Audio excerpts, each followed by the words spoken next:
What's up, kimchi pancakes? Welcome to another exciting episodes of This Guy's High School CD Booklet Reviews, the show where this guy looks at CDs he's owned for 15 years and turns them into content so we can make money. Yeah! Hooray! We're having fun. We like doing this. I do, yeah. It's a YouTube show where I listen to CDs I bought in high school, and I feel the sands of time falling faster than ever before. Through our weird little fingers. Through our weird little fingers. All right, well, today, everybody get on your Seafoam Green Youth Large t-shirts because we're talking about He Is Legends, I Am Hollywood. I brought in Drew, the co-creator of 2 Minutes to Late Night, to talk about this one because he has a deeper history with this album than I do. I bought this album when after I saw the video for The Seduction on like my friend's MySpace or whatever, and I loved it because I was into Every Time I Die. I'm a human being that lives on this earth, so I love Muppets. It was a lot of great shit, but I only found myself ever listening to the first song on that album and the last song on that album. And I just I never connected with the middle part, and I don't know. Drew, take it away. How did you find He Is Legend? What's your history with the album? Go off, King. First of all, I'm Drew. I'm the co-creator of 2 Minutes Late Night. Some of you might not know me. I don't do face paint because I haven't seen my upper lip since 2017.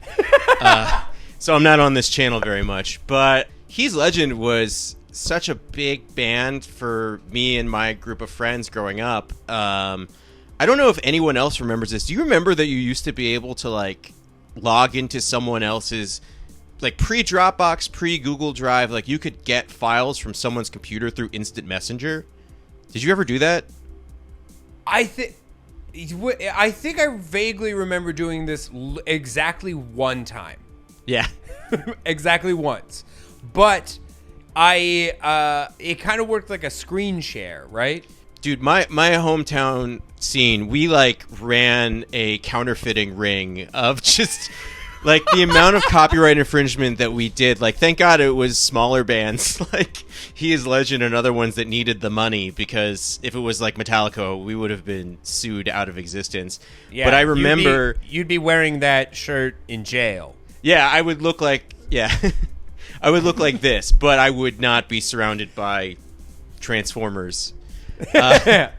Man, I remember 2004 getting all my albums through Instant Messenger from cooler friends, and one of the first ones that I had was the He Is Legend 5-song EP that's like, it's not 90210, it's like a different California zip code, but... Yes, I do remember that one. Yes, I remember that. The album was a banger. It's only 5 songs, and they're all great. Really, really heavy, but it also had the singing parts, and like this was my I'm Cool with Clean Vocals band.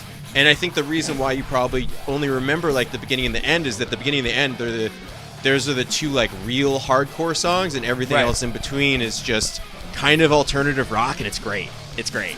There was like a CD store near my high school called Angelo's Music, and it weirdly had a lot of like underground metal all the time.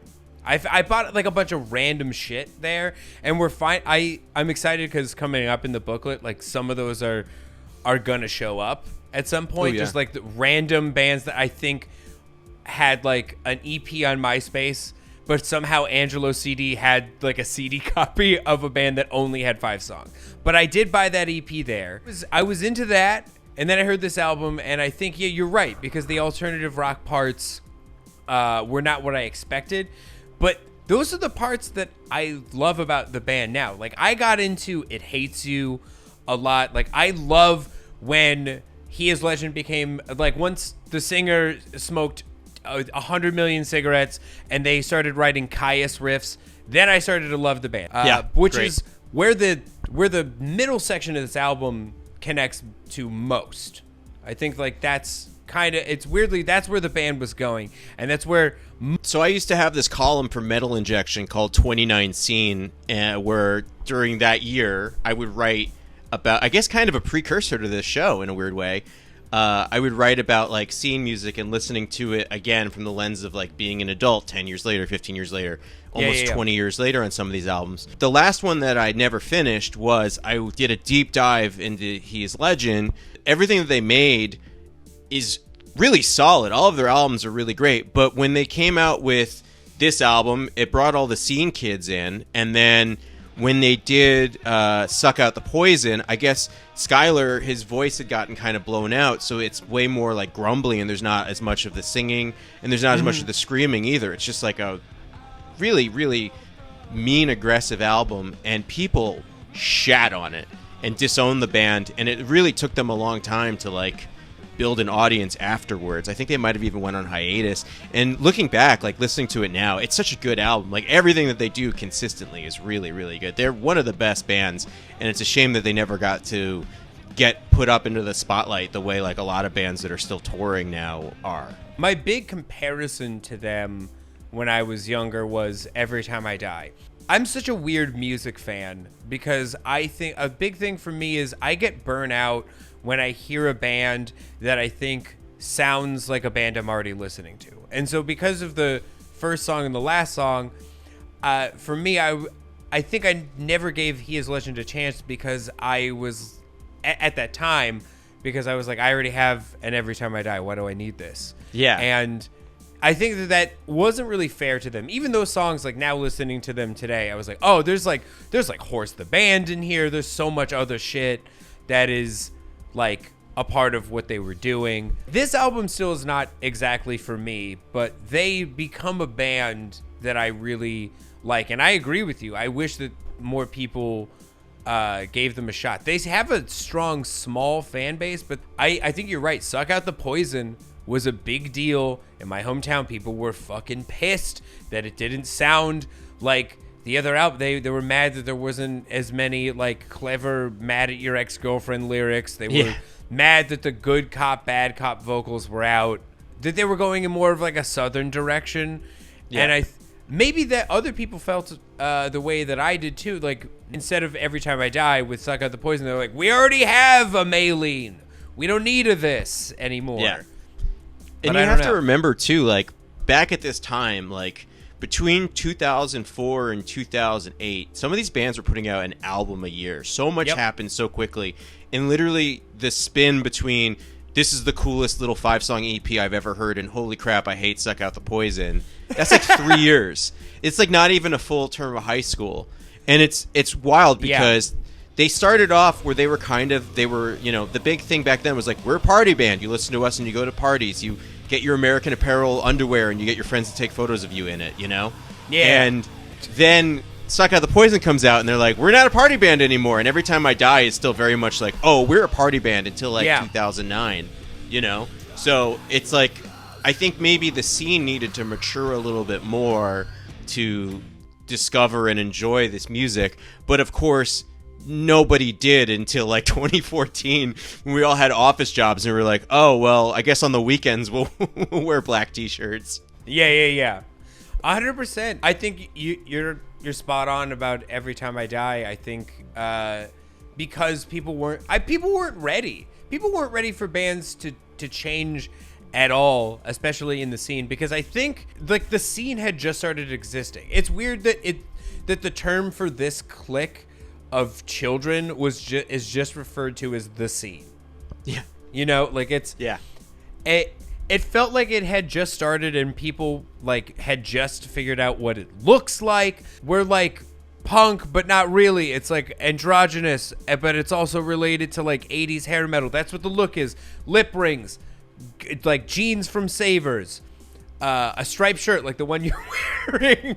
But even this, I'm talking about like 2006, like this era, like 2004. I think people weren't ready for the change because there was a version of a Scene Kid was called like an Am I Doing It Right? We hadn't even, I think kids hadn't figured out exactly like what it was going to sound like yet. And I think that maybe since things were moving slower back then, we wanted more stuff that sounded a certain way. It seems like that the audience wanted the fans wanted albums that sounded like other albums. They didn't want bands to change. They wanted if you were a good cop, bad cop vocal band, you keep doing that. Yeah. If you had like lyrics that were like violent, but then you were like, shake it, baby, they wanted you to keep doing that for your career. Yeah, I mean, Every Time I Die could have put out the "Hey Girls, I'm a Cunt" in every single album, and people would have loved it. And I'm glad that they stopped doing it. I'm 34, so Yeah. when this album came out, I was still, a teenager. Until you're about 30, like, every year is different and every year is special, and you grow and you change, and you have to think about the perspective of, like, most of the people who are making this music were a little bit older than us. So, like, I mean, look at, like, a band like, Dillinger Escape Plan or Cave In or any of those 90s bands. Yeah. By the time this album is coming out, they're already like, we're done. We've been doing this for like 8 years. Botch is broken up. We're like, we got to do something else, And it's like this cycle. And those formative years, you're trying to figure out what you like. And the second that you figure out what you like if something changes because that band and that creator is not in the same cycle as you, you're just like, disown them. I gotta have a fun circle pit part. I gotta have fucking a DVD where I can see the band butt chug vodka. Of course, the band. Yeah, dude. I mean, bands get bored. I think it was very easy for bands to get bored of this type of thing. I talked about it on the Acacia Strain episode that I think like they were being tongue in cheek, but I also think that a lot of their lyrics were written as a reaction to every other type of lyric that was like popular in the scene at that time. It's just kind of like, well, I guess we'll write. All of our songs will be about like our girlfriends shoving their heads up their own asses or whatever. Like that's what we'll do. And I think that He Is Legend was like, well, this is what everyone is writing like this type of music. And I think that they did, scream. I'm gonna call this.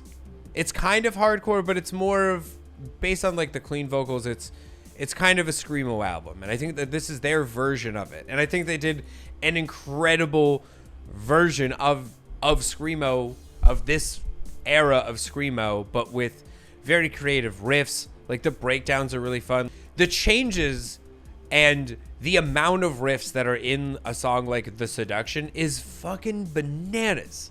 Yeah, dude. That's like 7 songs in a song.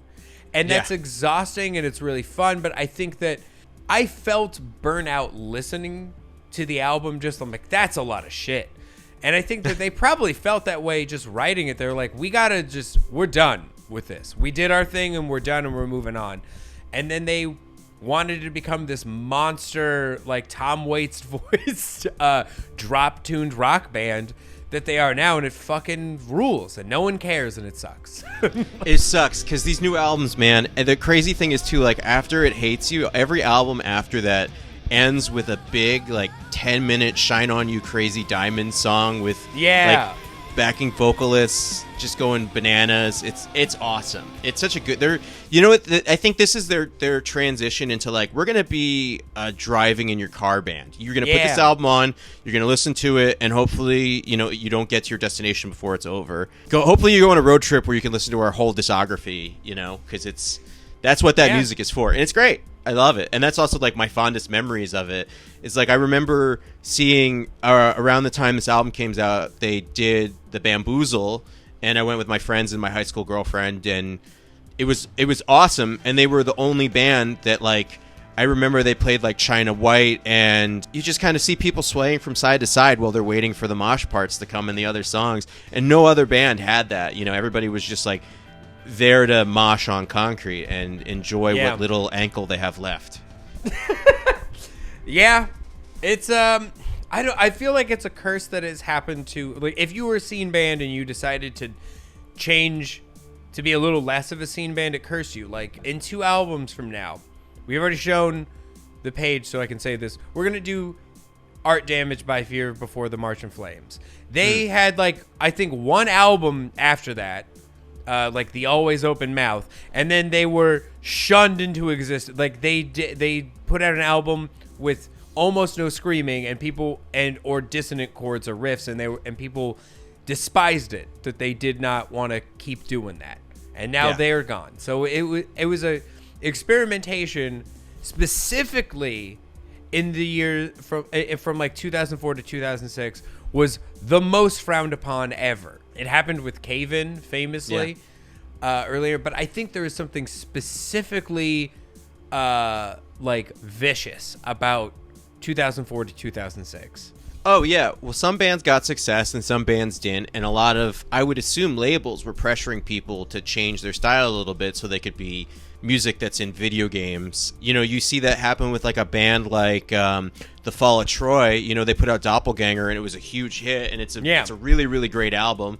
And it was in like an NHL 2005 game or whatever. And then the next album after that, they were like, fuck it, we're going way too scene. I'm getting 13 tattoos of diamonds on my forearms, and we're going to put synth in here. We're going to go bananas. And that album like was just like a little bit too wild and totally flopped and a little bit too late. And then the one they made after that, in the unlikely event of, that album is like pure like techno pop scene hardcore, like attack more than they could ever do on their own. And it's actually a really, really awesome album, but it was just like way too late. And if they had swapped them, they would have been like the loading screen for every Sonic the Hedgehog. It's crazy. Yeah, probably. Another band that this happened to was From First to Last. Yeah. From First to Last comes out. The Dear Diary album is enormous. It's a huge screamo based album. I don't know. I'm just gonna call it that because that's what people told me it was, who were being mean to me. But but they put that album out. It also is an exhausting album, an exhausting amount of work. The album after that, they're like putting Slipknot and nu metal riffs into their record, and it's a Ross Robinson produced record. But then they have to go and tour with Fall Out Boy. And it's after that, the band, like Sonny leaves the band and becomes like Skrillex, and the band falls apart. And I think people just stopped caring because they just wanted them to keep doing that one thing. It kind of shows why, you know, like a band like Killswitch Engage is just like, listen, we're gonna just do the same thing forever. We know what people will buy. And here's the thing: until like 2 years ago, no one yelled at them. 2 years ago, they put out an album, like their 17th album, and people are like, hey, you know what? I think they gotta stop doing the same thing all the time. I'm trying to figure out exactly what it was about that time period that we wanted so much consistency out of music that its entire existence is inconsistent.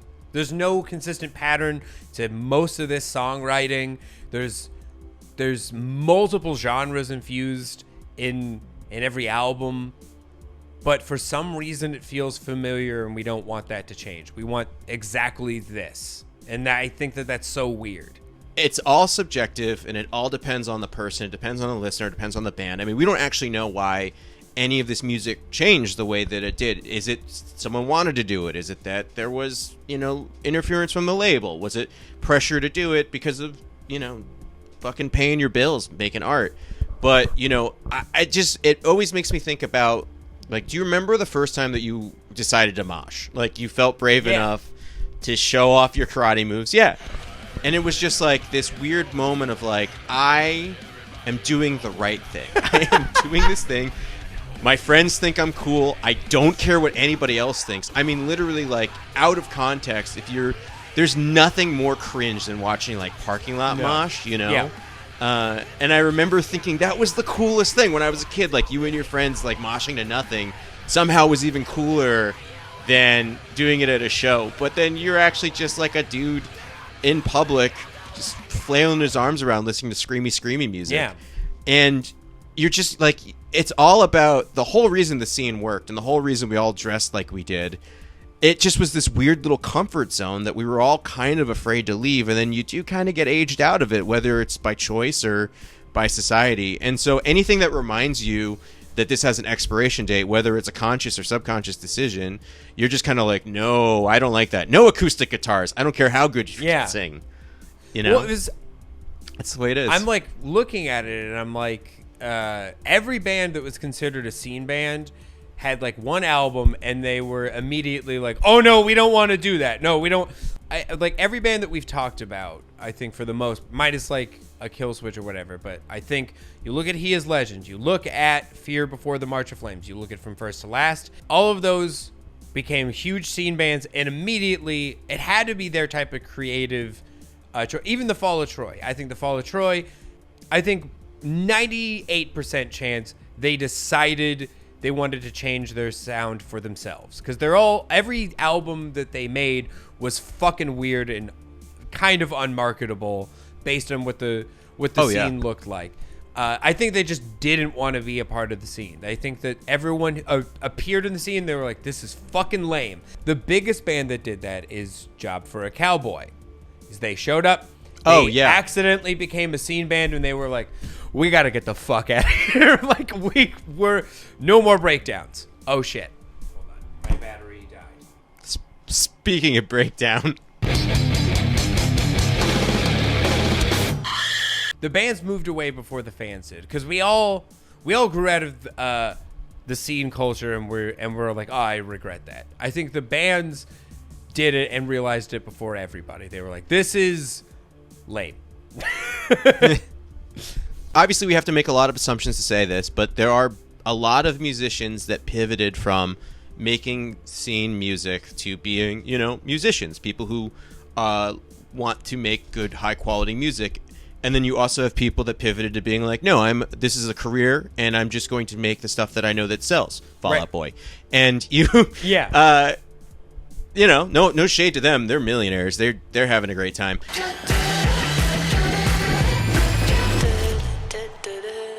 The things that you like, 5 years later, you might not still like it. And, everybody's trying to evolve their sound. I mean, as artists, we've changed a lot.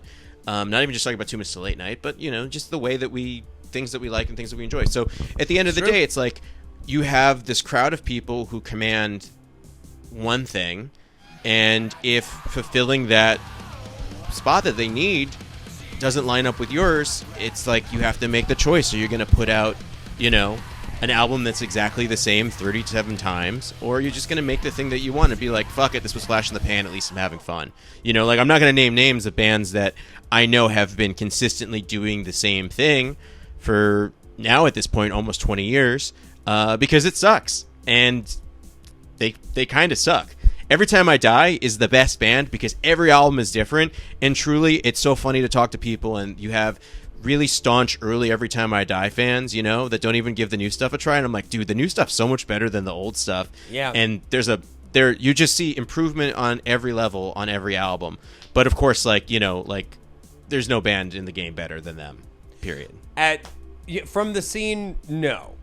And I saw there was like a great tweet from Jordan about writing their latest album. On every album, I feel like we enter a zone of creativity that is genuinely just like boundary pushing, and it's a space of creativity that no other artist has ever been in.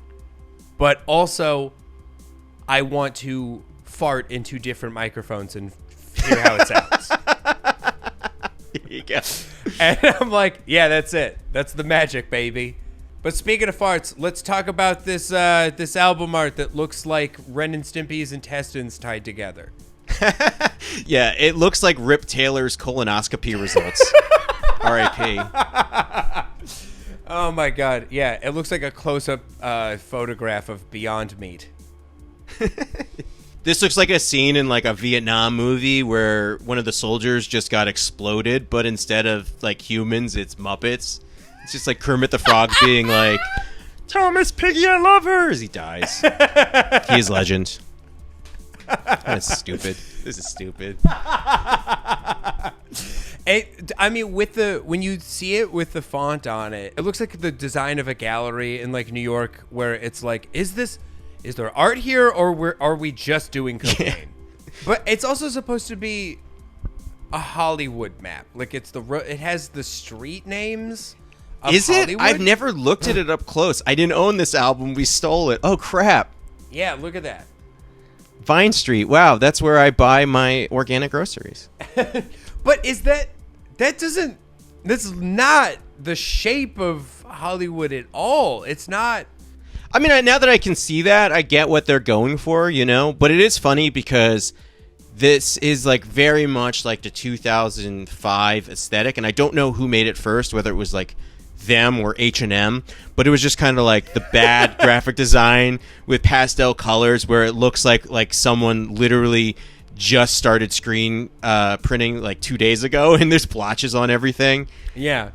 Hey, do you remember those like really popular T-shirts that was like it was a rib cage and then it had like a heart underneath it? Yeah. I don't have a joke. It just reminds me of that. We used to dress like that. I don't have a joke. It looks like the spaghetti Sharon scene from Lady and the Tramp, but instead of pasta, they're eating tripe.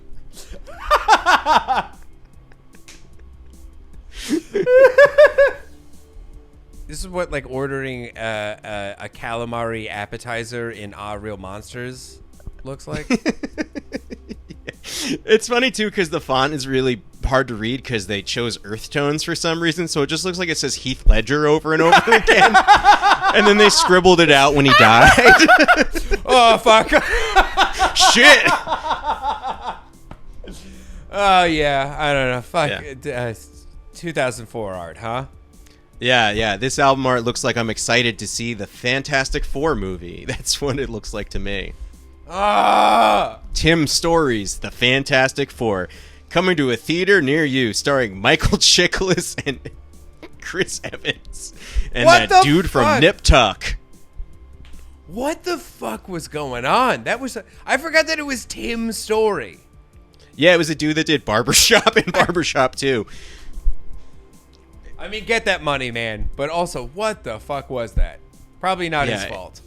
Which is also like, man, Cedric the Entertainer is the thing. That could have happened. That would have been sick. That would have been sick. Honestly, yeah. If you just put the cast of Barbershop in Fantastic Four, I would have loved it.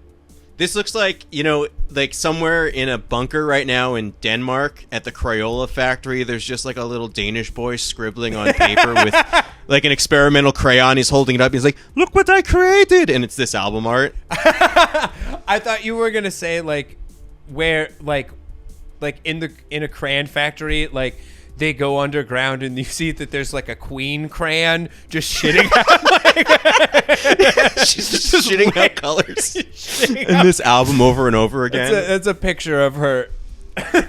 Yeah, there's a That's her security little guard egg there tube. like, tell no one, this is where crayons come from. It's just a gigantic bug's ass.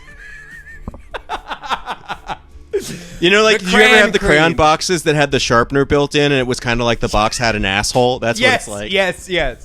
Oh, we're going to get demonetized to hell.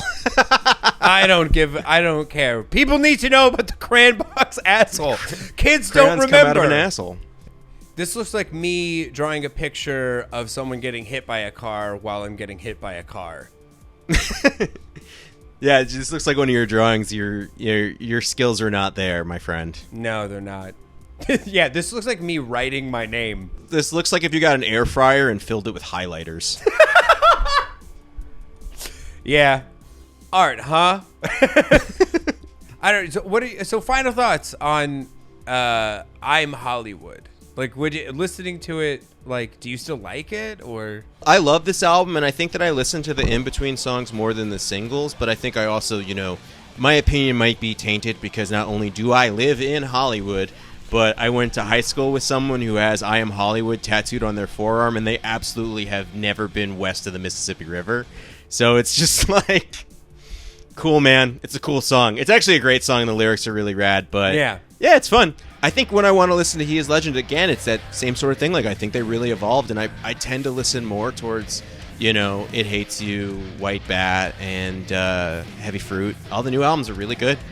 It just reminds me so much of high school. This album sounds like high school more than I think any other album that I've listened to on the show. And I think that that's saying something. There's something very specific about this, and I think it makes me uncomfortable because I think I want to kick 15-year-old me in the face a lot of the time. So I think there's a vibe to like the singles on this album that feel really cool. Like like the vibe of it is that the band thinks that they're really cool and such, and the coolness does not exist. And I think that makes for a very weird listen. Where you're like, this isn't fucking cool. You guys are nerds. The people that are listening to this are nerds. I'm still a nerd. Music. I'm still a nerd. I like nerd music. Yeah. I have a lot of respect for this album, but it's not the one that I pick up when I want to listen to this band. For sure. Yeah. Yeah. Heavy Fruit all day, baby. I saw them. They were the last band I saw before the pandemic, actually, and they kicked ass. They were really rad. Good job, boys. Well, that's been it. If you want to sound off in the comments about how you haven't grown up a day since 2004, that's what you would be doing if you're writing comments on YouTube. Next week not me. I'm gone. Corsinio, what are you doing next week? Next week we're talking about AFI's December Underground. So it's probably going to be the first time that I'm going to have a difficult time talking about AFI. Ugh. Yeah. Reminds you of Too Many Ex-Girlfriends. That's an ex-girlfriend album, but I'll save all the riffs for you. Goodbye. Bye. It's 2 minutes to